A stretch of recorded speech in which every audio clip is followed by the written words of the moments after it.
हो तो जाता इसमें क्या क्या पूछा जाता है वैसे? है। एक निबंध आता पहले तो 100 नंबर का होता हाँ। है ना, और एक गद्यांश आएगा, उसी में से क्वेश्चन निकाल मतलब आंसर निकालने होते।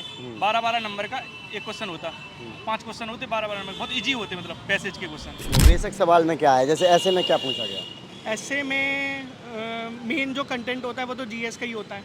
तो एक तो वो था मोबाइल फ़ोन की लत पे था। इसके अलावा हिंदी टू इंग्लिश और इंग्लिश टू हिंदी ट्रांसलेशन आता 20-20 नंबर का। अच्छा, ओके, आपका नाम? सहदेव। आप जो जनरल हिंदी का पेपर था वो देकर आए, कैसा रहा? बढ़िया, टॉप क्लास। मतलब पूरा पेपर सॉल्व करते हैं फिर छोड़ने का इसमें सोचा हुआ नहीं, था? कर ही देते, कहीं पता चले कोई चेक करने वाला ऐसा मिल जाए जो गलत कर दे कुछ। अच्छा, जैसे इसमें कंपलसरी होता है तो ज़रूरी है कि पूरा ही करें तभी होना चाहिए, फिर नहीं, मतलब आपने छोड़ जैसे सकते। हाँ, 2 घंटा कर लो, उसके बाद छोड़ सकते, या 1.5 घंटा करके छोड़ सकते, तो मतलब आपने कि लेकिन पूरा किया? पूरा करना चाहिए वैसे यार, कुछ कहीं हो जाए पता नहीं चलता। हमने तो पिछली बार ही पूरा किया था, 150 नंबर आए थे। अच्छा, इसमें 300 का होता है और 75 नंबर चाहिए होते अपने को। ओके, कंपलसरी है ये। हाँ, तो 150 आए थे, पूरा किया था। पता चले आधा करते तो नंबर ना आते, पता नहीं कैसे चेक करते। राइट, जैसे मार्क्स इसमें कभी ऐसा सुना है आपने कि किसी का इसमें कम मार्क्स आए इस वजह से नहीं हुआ? हाँ, हो सकता है, जैसे हिंदी मीडियम वालों को इंग्लिश में हो जाता है, कई लोग फेल हो जाते हैं हर साल। हाँ, ऐसे हो सकता है इंग्लिश मीडियम वाले हिंदी में हो जाते तो हैं। इसमें क्या क्या पूछा जाता है वैसे? एक निबंध आता पहले तो 100 नंबर का होता हाँ। है ना, और एक गद्यांश आएगा, उसी में से क्वेश्चन निकाल मतलब आंसर निकालने होते। 12-12 नंबर का एक क्वेश्चन होता, 5 क्वेश्चन होते 12-12 नंबर, बहुत इजी होते मतलब पैसेज के क्वेश्चन। ओके। छोटा सा पैसेज है, वही एक 1.5 पेज का, उसी में से 2-2 3-3 लाइन के आंसर निकालने, सीधे मिल जाएंगे बिल्कुल। तो 12-12 नंबर का है, 5 क्वेश्चन है 60 नंबर के। इसके अलावा हिंदी टू इंग्लिश और इंग्लिश टू हिंदी ट्रांसलेशन आता 20-20 नंबर का। अच्छा, वो थोड़ा थोड़ा भी कर लेगा कोई, अगर जिसको इंग्लिश नहीं आती उतनी आना, काम चलाओ कर देगा तो भी आ जाएंगे तो नंबर। निबंध में क्या पूछा उसके गया? अलावा एक संक्षेपण आता 60 नंबर का, ओके, 1/3 करना होता लगा उसको। ओके, निबंध में नॉर्मल निबंध आते बिल्कुल, जो जीएस में हम लोगों ने वैसे ही पढ़े होते। कोई भी जैसे अभी आया ऑनलाइन शिक्षा की सीमाएं, आतंकवाद, तो इतने इजी हैं मतलब, ये तो कि जीएस में पढ़ते ही हम लोग। ओके, तो इसके लिए आपने अलग से तैयारी करी थी या फिर वैसे ना करा? ना, वैसे वैसे है। तो 600 शब्दों में जीएस का आंसर लिखते हैं हम लोग 300। 600 शब्दों में लिखना है? हाँ, तो वो तो इजी है, उस उधर लिखते हैं हम लोग 1200 शब्दों में। 1200 शब्दों में। मुझे तो जीएस का एक आंसर हो गया, कुछ नहीं, 2 आंसर के बराबर हो गया बस। तो इस पेपर को लेकर मेंटेलिटी क्या रहती है? जस्ट का क्वालिफाइंग है, पढ़ने की ज़्यादा ज़रूरत नहीं है? ऑप्शनल पढ़ते रहते। ऑप्शनल। हाँ, जैसे अभी आए सुबह तो ऑप्शनल ही पढ़ रहे थे, अभी भी ऑप्शनल ही पढ़ेंगे। ओके, इंग्लिश को लेकर जैसे आप हिंदी बैकग्राउंड से हैं तो हमें दिक्कत नहीं होती इतनी, हमने बताया था ना एसएससी में हो गया हमारा तो इंग्लिश। फ्रेंड्स, आप सभी को तो पता ही है कि यूपीएससी में प्रीवियस ईयर एग्जाम्स की कितनी ज़्यादा इंपॉर्टेंस है। चाहे टॉपर हो चाहे एस्पिरेंट, सभी लोग प्रीवियस ईयर को इंपॉर्टेंस देते हैं। सो अरिहंत पब्लिकेशन की आप ये बुक देख रहे होंगे। 29 ईयर इसमें प्रीलिम्स के पेपर दिए गए हैं, साथ ही जीएस और सीसेट दोनों के दिए गए हैं। जैसा कि आप देख सकते हैं, इसमें 29 ईयर के chapter wise, topic wise explanation दी गई है। साथ ही साथ इसमें 1995 से 2023 तक के यानी कि 29 ईयर के आपको प्रीवियस ईयर मिलेंगे। साथ ही इसमें 100% एक्सप्लेनेशन है, साथ ही साथ फैक्ट्स भी दिए गए हैं। और तो और इसमें 5 वर्षों का ट्रेंड एनालिसिस एवं मास्टर स्ट्रेटजी भी है फ्रेंड्स। साथ ही साथ इसमें निबंध यानी कि ऐसे भी दिए गए हैं मेंस के, जो कि बहुत ज़्यादा हेल्पफुल होंगे 1993 से 2022 तक के। और साथ ही साथ मेंस के दिए गए हैं इसमें जीएस पेपर 1 से लेकर 4 तक, 2015 से 22 तक के। सो ये आप देख सकते हैं, बुक बहुत ही अमेजिंग है।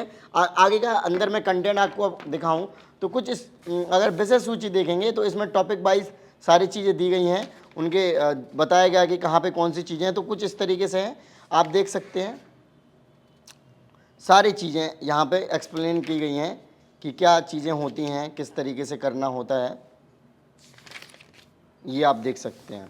ट्रेंड एनालिसिस के बारे में भी यहाँ पे बताया गया है कि क्या क्वेश्चंस किस तरीके से पूछे गए।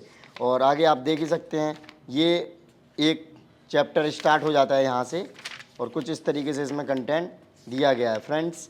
आगे आप देख सकते हैं, इनके एक्सप्लेनेशन भी मिल जाएंगी कुछ इस तरीके से।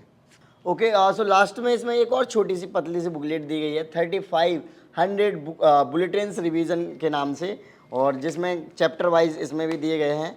तो आप देख सकते हैं कुछ इस तरीके से इसमें कंटेंट मिलेगा। सो फ्रेंड्स, ये जो बुकलेट है बहुत ही ज़्यादा हेल्पफुल है। आप वीडियो के डिस्क्रिप्शन में जाके इनको परचेस कर सकते हैं, आपको लिंक मिल जाएंगे। और ये डेफिनेटली आपकी प्रिपरेशन में बहुत ही शानदार होगी। हिंदी और इंग्लिश दोनों मीडियम में अवेलेबल है, लिंक वीडियो के डिस्क्रिप्शन में है। बढ़िया। Okay, right. तो मैं दिक्कत नहीं होती, इंग्लिश में भी नहीं है दिक्कत। हिंदी में तो है ही नहीं। अच्छा, तो इस पेपर को लेकर जैसे स्टूडेंट्स नहीं पढ़ते हैं और सी सेट को लेकर भी वही चीज़ रहती है। इंग्लिश तो पढ़नी चाहिए, इंग्लिश इंग्लिश तो पढ़नी पढ़नी चाहिए, मतलब हिंदी मीडियम के हैं तो इंग्लिश तो पढ़नी चाहिए और हिंदी का पेपर पूरा करना चाहिए। ऐसा ना हो कि 2 घंटे में बीच में सो गए, मतलब 1 घंटे के लिए, ऐसा नहीं। पिछली बार हमने पूरा किया था, अच्छे से किया था, अच्छी लेख में किया था, तो भी 150 ही नंबर आए ना। हो सकता हम आधा करते तो 70 पटक जाते। लेकिन हो जाएगा, क्वालिफाइंग है तो तो कोई हो तो दिक्कत ज़्यादा, लेकिन पता नहीं चेक करने वाले के ऊपर है ना। अगर अपन 150 का ही करके आए, नहीं। पता चले 70 नंबर आए उसमें, ये भी तो हो सकता है। ओके, सो ऑप्शनल क्या है आपका वैसे? हिंदी साहित्य। हिंदी साहित्य, तो हिंदी साहित्य को पढ़ रहे हैं आप, आपको तो फिर इसमें कोई दिक्कत आई ही नहीं होगी हाँ, वैसे भी। इसको जैसे भी नहीं आई, हिंदी मीडियम हिंदी साहित्य तो फिर तो तो इसमें जैसे और भी आप स्टूडेंट से मिलते होंगे तो उनको दिक्कत आती है जो इंग्लिश बैकग्राउंड के होते हैं या फिर जो साउथ लोग के होते हैं? आती क्या, पूरी तरह से आती दिक्कत। उनको अच्छी तरह से पढ़ना पड़ता है, जैसे हिंदी मीडियम वालों को इंग्लिश पढ़नी पड़ती बिल्कुल सही से, नहीं तो ये फेल हो कितने मार्क्स का बताया आपने पेपर? 300 का होता। 300 का आपका पिछली बार 150 मार्क्स आया, तो इसका मतलब आप हिंदी साहित्य ऑप्शनल होने के बाद भी 150 ही ला पूरा पाए। सही से लिखा हमने, सही से लिखा, कोई लापरवाही नहीं, तो भी तो 150 ही आए। मतलब ऐसा हो सकता है कि ढीलापन दिखाओ और फेल हो जाओ, तो इसमें अगर फेल तो फिर मेंस भी। तो फिर नंबर कॉपी भी चेक नहीं होनी, ओके, सबसे पहले इसी की चेक होनी। तो फिर इसकी अगर कहा जाए तो वैल्यू है काफ़ी। वैल्यू है पूरी, ढीलापन नहीं होना चाहिए। मतलब हम तो इसलिए कह रहे हैं कि हमें तो हिंदी मीडियम में हिंदी साहित्य तो कोई दिक्कत नहीं, और इंग्लिश के लिए हम एसएससी की तैयारी की, हमने एसएससी पास किया तो उसमें भी दिक्कत नहीं। लेकिन नॉर्मल स्थिति में इंग्लिश तो करनी ही चाहिए अच्छे से, करते भी हैं लोग वैसे। ओके, चलो ऑल द बेस्ट। Thank आपका नाम, गोपाल सिंह। अटेम्प्ट कौन सा है और मीडियम कौन सा है आपका? सेकंड अटेम्प्ट है मेरा मेंस में और मीडियम इंग्लिश। इंग्लिश है, जैसे हिंदी कंपलसरी का पेपर देकर आ रहे हैं तो आपको प्रॉब्लम हुई इसमें? नहीं, प्रॉब्लम तो कुछ नहीं हुई, बेसिक सवाल आते हैं और इतना तो 10 तक पढ़ा ही होता है, तो इतना कोई डिफिकल्ट नहीं होता। बेसिक सवाल में क्या है, जैसे ऐसे में क्या पूछा गया? ऐसे में मेन जो कंटेंट होता है वो तो जीएस का ही होता है। तो एक तो वो था मोबाइल फ़ोन की लत पे था, और आतंकवाद पे था, और ऑनलाइन एजुकेशन पे था, उस पे था। तो बेसिक होता है, और 600 वर्ड्स लिखना तो डिफ़िकल्ट होता नहीं है, क्योंकि हम ऐसे के पेपर में 1200 वर्ड्स लिख के आ चुके होते हैं, हाँ, इसलिए तो कोई डिफ़िकल्ट तो होता नहीं है इतना। तो आपने पूरा पेपर कर दिया या फिर कहा क्वालिफाइंग है, आधा कर देते हैं, काम चल जाएगा? नहीं, पेपर तो सारे पूरे ही करने होते हैं, क्वालिफाइंग हो या कुछ भी हो, क्योंकि अच्छा। एक नंबर के लिए वो मार्किंग होती है। और वैसे इसमें आ जाते हैं 75 लाना, तो इतना कोई डिफ़िकल्ट होना नहीं चाहिए। हाँ, और बाकी क्योंकि बाकी जैसे ऐसे 100 नंबर का होता है, और अनसीन पैसेज कॉम्प्रीहेंशन 60 नंबर का होता है, प्रिसाइज 60 नंबर की होती है, हाँ, तो वो नंबर तो 75 तो आ ही जाते हैं। बाकी ये होता है, मेन तो यही होता है कि पेपर पूरा कर लो। इसमें टाइम का कोई ऐसा इशू नहीं होता है, क्योंकि बहुत टाइम देता है यूपीएससी, 3 घंटे बहुत होते हैं। हाँ। कंपल्सरी। अच्छा, लास्ट टाइम जब आपने दिया था तो कितने मार्क्स आए थे आपके इसमें जनरल हिंदी में?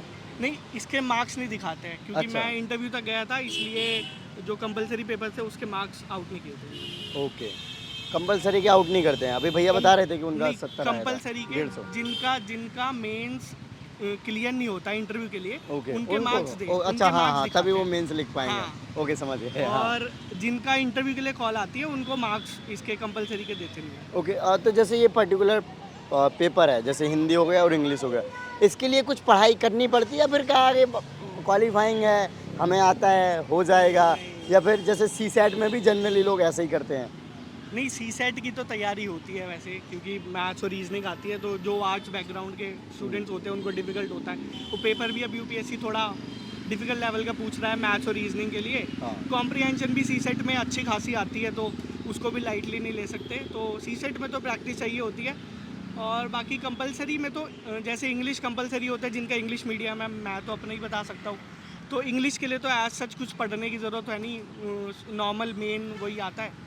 और हिंदी के लिए एक दिन पहले थोड़ा एसेस पढ़ लेना, थोड़े वर्ड्स जो सिलेबस में, जो यूपीएससी के जो सिलेबस में वर्ड्स है, उसका हिंदी में क्या इंटरप्रिटेशन है, क्योंकि ऐसे में वो अधिकतर यूज़ होता है, तो वो पढ़ लेना, तो वो सफाइस होता है, वो इतना सफिशेंट होता है। राइट, सो ओवरऑल आपने लास्ट टाइम जैसे इंटरव्यू के लिए अपेयर किया था, तो इस बार मेंस में आपने क्या मेजर चेंज किया है कि इस बार अलग करा है? तो नहीं, मेजर तो कुछ, अच्छा, मैंने जो मेजर चेंज किया, मैंने आंसर राइटिंग पे थोड़ा फोकस किया है, और पेपर कंप्लीशन के साथ साथ अपने कंटेंट पे भी ध्यान दिया है। लास्ट टाइम मेरे को तैयारी के लिए भी कम टाइम मिला था, क्योंकि मैं वर्किंग था लास्ट टाइम, तो इस बार मैं फुल फ्लैश तैयारी कर रहा था, और आंसर राइटिंग पे और कंटेंट पे अपना मैंने फोकस किया है।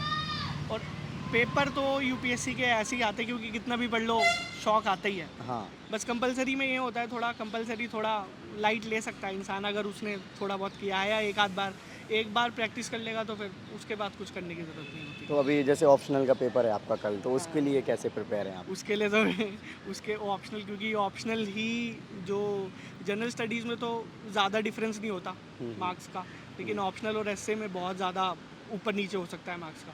इसलिए तो ऑप्शनल की तो अभी भी ऑप्शनल की तैयारी करेंगे। क्या बताया आपने मुझसे ना? PSIR है मेरा P S optional। I R, जैसे अभी जो गैप मिला है और आपका इंग्लिश होने वाला है कंपल्सरी, तो अभी आप नहीं, सिर्फ नहीं, ऑप्शनल का पढ़ोगे? अभी सिर्फ ऑप्शनल पढ़ूंगा मैं, इंग्लिश की कोई वो नहीं है, ऐसी ज़रूरत नहीं है। 75 लाने हैं, वो हो ही जाएगा।